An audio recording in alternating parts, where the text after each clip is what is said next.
بسم الله الرحمن الرحيم. السلام عليكم أخوتي أخواتي ورحمة الله وبركاته، ونسأل من الله العلي القدير أن يحفظكم ويرعاكم ويمن عليكم بالصحة والعافية والتوفيق لصالح الأعمال وقبولها بأحسن القبول. يشافي اللهم مرضاكم، يقضي حوائجكم للدنيا والآخرة بمحمد وعترته الطاهرة. اللهم صل على محمد وآل محمد. هذه الليلة وهي ليلة مباركة وفيها صلاة كما نقلتها الكتب المعتبرة كجمال الأسبوع للسيد ابن طاووس رضوان الله تعالى عليه.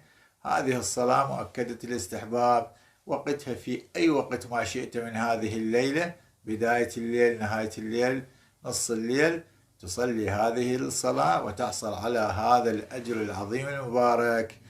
النية نيتها أصلي صلاة ليلة الخميس قرب إلى الله تعالى ابتداء من المغرب إلى ما قبل طلوع الفجر.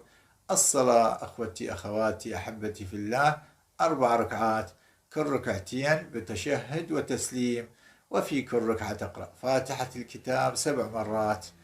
وإنا أنزلناه في ليلة القدر مرة واحدة، بعد أن تتشهد وتسلم كما بينا وقلنا كل ركعتين بتشهد وتسليم، 4 ركعات تصير ركعتين مثل صلاة الصبح، وفي كل ركعة فاتحة الكتاب 7 مرات. وإنا أنزلناه في ليلة القدر مرة واحدة.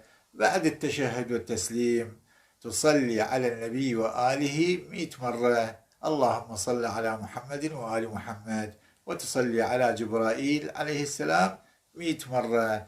رسول الله صلوات الله عليه وآله وسلم يقول: من صلاها أعطاه الله 70,000 قصر في الجنة، وفي كل قصر 70,000 دار، وفي كل دار 70,000 بيت، وهكذا يعدد رسول الله إلى ما لا عين رأت ولا أذن سمعت ولا خطر على قلب ذي بشر لمن صلى هذه الصلاة.